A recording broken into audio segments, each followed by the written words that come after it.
Bonjour, aujourd'hui j'aborde une nouvelle thématique qui fera l'objet de plusieurs vidéos, je l'espère, que j'ai intitulée « Au mauvais endroit, au mauvais moment ». Autrement dit, l'histoire de destins macabres et ubuesques qui font ressurgir nos peurs les plus primitives. Aujourd'hui, je commence avec la première histoire dont un certain nombre d'entre vous ont déjà entendu parler. On va parler aujourd'hui d'une personne décédée quasiment au sommet de l'Everest, une personne que l'on appelle par un surnom, le surnom de Green Boots. En anglais, ça signifie botte ou bottine verte. Il s'agit malheureusement du cadavre d'un homme dont on a longtemps ignoré l'identité. Ce cadavre se trouve quasiment au sommet de l'Everest. Si je le décris un peu, ce qui est particulièrement poignant, c'est qu'il semble dormir. Il est au sol, à demi recouvert de neige, en position fétale. Le visage est enfoui dans ses bras, on ne peut donc pas le voir. A priori, Green Boots serait un grimpeur indien du nom de Tsewang Pajlor. Il est muni de chaussures vertes de la marque Koflash. Il semble avoir été pris au piège lors de la très célèbre tempête du 10 mai 1996. Pour commencer, parlons un peu de l'Everest. Le mont Everest est également appelé le toit du monde puisqu'il s'agit du plus haut sommet de la chaîne himalayenne. Le mont Everest culmine à 8848 mètres. On pense qu'il a été conquis dès 1924 par George Mallory. En tout cas, une chose est sûre, en 1953, deux hommes, un Australien et un Sherpa, en font officiellement la conquête. Il s'agit d'Edmund Hillary et de Tenzin Norgay. Je ne vous apprendrai rien en vous disant que l'Everest est un endroit extrêmement dangereux et à chaque fois qu'un groupe d'alpinistes passe à proximité de Green Boots, eh bien c'est un rappel particulièrement macabre des dangers de la montagne en très très haute altitude. Il existe tout au long du chemin menant au toit du monde plus de 200 corps. On surnomme ainsi parfois l'Everest le cimetière à ciel ouvert. Green Boots porte une parka rouge et un pantalon bleu, mais qui sont décolorés par les intempéries, puisqu'en réalité, son cadavre est sur l'Everest depuis maintenant une quarantaine d'années. Il existe deux manières d'accéder au toit du monde. Le versant tibétain, donc en passant par la Chine, et le versant népalais, celui qui en général est le plus connu, puisqu'il a été popularisé dans de très nombreux films. Le versant tibétain, c'est également ce que l'on appelle la voie d'accès nord et c'est cette voie que Green Boots avait entreprise. Selon les moments de l'année ou de la journée, son corps est partiellement, voire presque totalement recouvert de neige. On a d'ailleurs cru à plusieurs reprises que la dépouille avait été emportée. En réalité, il n'en est rien. De même, on a pu croire sur certaines photos qu'il était tantôt couché d'un côté ou de l'autre. En réalité, c'est bien sûr une illusion due à la différence entre les photos argentiques et numériques. Il n'a pas été déplacé et il ne s'est évidemment pas non plus déplacé lui-même. La photo la plus célèbre, celle que je mets juste à côté, a été prise en 2010. Ce qu'il y a de très particulier avec Green Boots, c'est qu'au fil du temps, son corps est littéralement devenu un repère pour les alpinistes. En effet, on sait que lorsque l'on arrive à Green Boots, qui est devenu le nom d'un lieu par métonymie, eh bien, il ne reste encore que quelques obstacles à franchir avant d'arriver tout en haut. Je vais donc vous raconter comment on pense que les choses se sont déroulées ce jour-là pour lui. Ce n'était pas, à proprement parler, une expédition commerciale à laquelle participait la victime. A priori, il s'agissait d'un grimpeur indien, Tsewang Pajlor, puisqu'il faisait partie d'un groupe de policiers indiens. Ils étaient 6 à l'origine, mais 3 seulement ont pu redescendre sains et saufs. On pense que Green Boots et ses 2 autres compères ont été pris dans la très meurtrière tempête du 10 mai 1996. Cette expédition avait été organisée par le garde-frontière de la Border Police indo-tibétaine. Celui qui dirigeait l'expédition était le commandant Mohinder Singh. On ne sait pas du tout si Green Boots a atteint le sommet. En effet, les témoignages divergent. On pense qu'il a été surpris par le blizzard qui a fini par le geler et le désorienter. On sait qu'il a dû passer une nuit complète à proximité du sommet.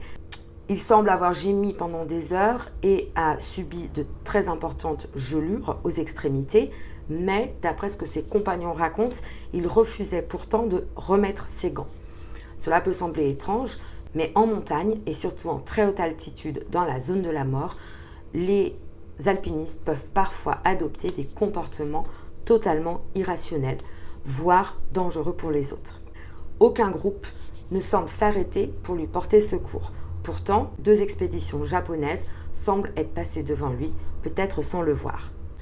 Cette fameuse tempête du 10 et 11 mai 1996, vous en avez peut-être déjà entendu parler, puisqu'elle a fait l'objet d'un film, un film porté à l'écran par Balthazar Kormákur en 2015, qui s'intitule tout simplement Everest. Que raconte ce film catastrophe? La mort sur le versant sud cette fois-ci, donc le versant népalais, la mort de 5 grimpeurs, dont 2 guides, entre le 10 et le 11 mai 1996. Pourquoi cette ascension est-elle si difficile?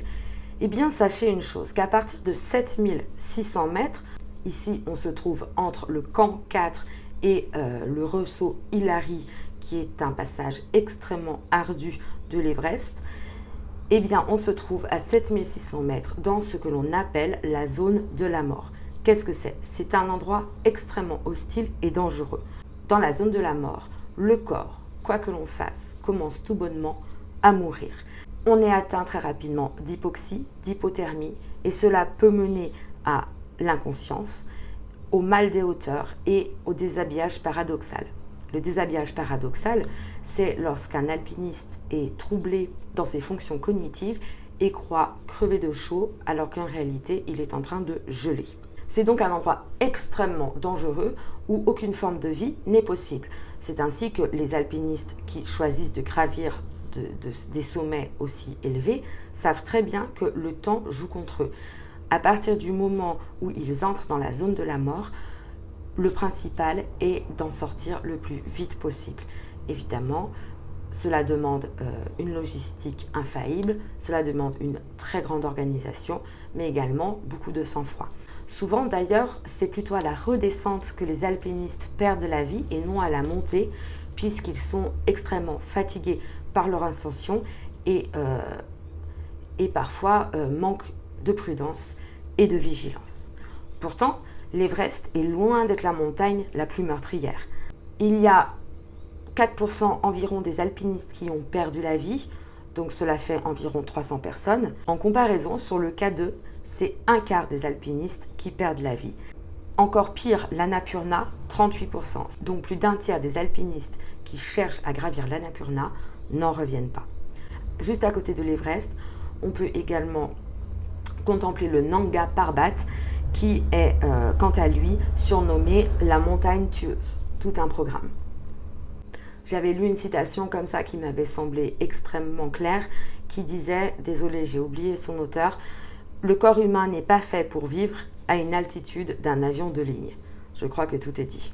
Une des hypothèses qui permettrait d'expliquer pourquoi Green Boots se trouve dans une anfractuosité de la roche un peu en retrait du chemin pratiqué par les alpinistes, eh bien, ce serait qu'il aurait voulu se protéger peut-être de l'énorme tempête dans laquelle il a été prise, il aurait voulu se protéger contre la roche et ne se serait plus jamais réveillé. Et du coup, c'est également l'endroit que choisissent encore de nos jours de nombreux alpinistes pour se protéger s'ils en ont besoin, ou tout simplement faire une petite pause avant d'affronter la suite des événements. Comment peut-on expliquer que la dépouille soit en si bon état? Eh bien, vous le savez peut-être, mais le froid très intense conserve admirablement les corps. Le corps, ici, est comme momifié. Le gel, quant à lui, le maintient contre la roche et sa peau semble d'un blanc de porcelaine. De plus, il n'y a pas de prédateur puisqu'il n'y a pas de vie en très haute montagne, donc son corps est toujours intact. Malheureusement, la mort de Green Boots a également conduit à un autre décès.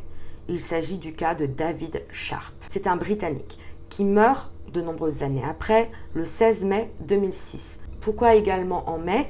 Eh bien parce qu'il faut savoir que dans l'Everest, et c'est le cas également de beaucoup d'autres montagnes de la chaîne himalayenne, il n'existe que 2 fenêtres de tir très étroites au printemps et à l'automne, dans lesquelles le chemin est praticable. Le reste de l'année, c'est totalement impossible. Les gens n'en reviendraient pas vivants.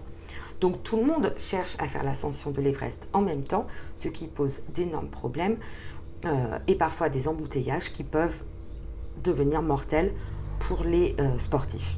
David Sharp, on a récupéré son corps en 2007, un an après sa mort, et on sait qu'il est mort de froid au cours d'une ascension solitaire. On a quelques photos de lui qui le représentent assis, gelé, les bras autour des genoux. Et sa mort a fait polémique. On pense, rétrospectivement, que pas moins d'une quarantaine d'alpinistes seraient passés devant lui entre le 14 et le 15 mai sans lui porter secours. Beaucoup d'entre eux ont affirmé après qu'ils avaient cru que c'était lui, Green Boots. Green Boots devait être à ce moment-là recouvert par la neige. Et donc, ils ne pensaient pas que cet homme était vivant. En réalité, il semblerait qu'il était encore conscient, mais qu'il n'arrivait pas à appeler au secours. En mai 2007, il va y avoir une tentative qui va être faite de redescendre les corps de Green Boots et de Sharp, sauf que seul le second sera redescendu. Il s'agit d'une logistique extrêmement complexe. Ce n'est pas par cruauté qu'on laisse le corps des défunts en haut, mais les sauveteurs eux-mêmes pourraient mourir dans le déplacement et donc on choisit souvent, et les familles l'acceptent, de laisser le défunt là où il est décédé.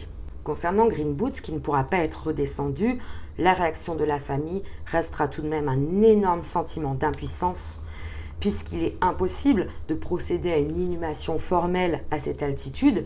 Les conditions météo, les efforts physiques, l'alourdissement du corps par le gel et l'incapacité à creuser dans la roche font qu'il n'aura pas d'inhumation digne de ce nom. Bon, là aussi, si ça vous choque que l'on ne soit pas venu en aide à l'un ou l'autre de ces deux grimpeurs, cela ne vient pas d'une attitude de chacun pour soi dans la montagne, mais c'est un principe de réalité, aussi cruel soit-il. Il faut être pragmatique. On sait en montant qu'on sera, à un moment ou à un autre, même si on est accompagné d'un guide ou d'un Sherpa, on sera là-haut plus ou moins tout seul. On grimpe en connaissance de cause. Il faut prendre ses responsabilités. En effet, si on se trouve dans un état de santé qui se dégrade rapidement, les personnes qui nous accompagnent peuvent également très rapidement se retrouver elles-mêmes en péril et perdre la vie. C'est donc un contrat tacite entre les grimpeurs qui est que l'on va tenter de s'entraider dans la mesure du possible, mais qu'il faut accepter aussi que les gens qui nous entourent ne donnent pas nécessairement leur vie pour tenter de nous sauver. Plus tard, le corps de Green Boots sera recouvert partiellement. On lui donnera une sépulture de fortune, c'est-à-dire qu'il sera plus ou moins recouvert de pierres et de drapeaux, et on le laissera emprisonner des glaces, peut-être pour l'éternité. Cependant, avec le réchauffement de la chaîne himalayenne, le toit du monde dévoile des cadavres de plus en plus nombreux. En effet, c'est ce que provoque la fonte des glaces. Ce sujet reste toujours, à l'heure actuelle, en partie tabou. Pourtant, de nombreux alpinistes racontent que parfois ils sont obligés d'enjamber le corps d'un défunt si le corps en question se trouve sur la chaîne de vie à laquelle s'accrochent les alpinistes lorsqu'ils mènent leur ascension. D'autres cadavres sont très célèbres, c'est un véritable charnier. On parlait tout à l'heure de cimetières à ciel ouvert, ce n'est pas pour rien. Pour la plupart, on connaît leur identité et certains ont même des surnoms. Je pense par exemple à celui que l'on appelle le salueur, mais également à la belle au bois dormant. Ainsi, vous l'aurez compris, on peut mourir sur l'Everest en un claquement de doigts, que ce soit par suffocation, à cause d'éboulements, d'une chute, d'un œdème cérébral, de l'exposition au froid ou tout simplement de l'épuisement.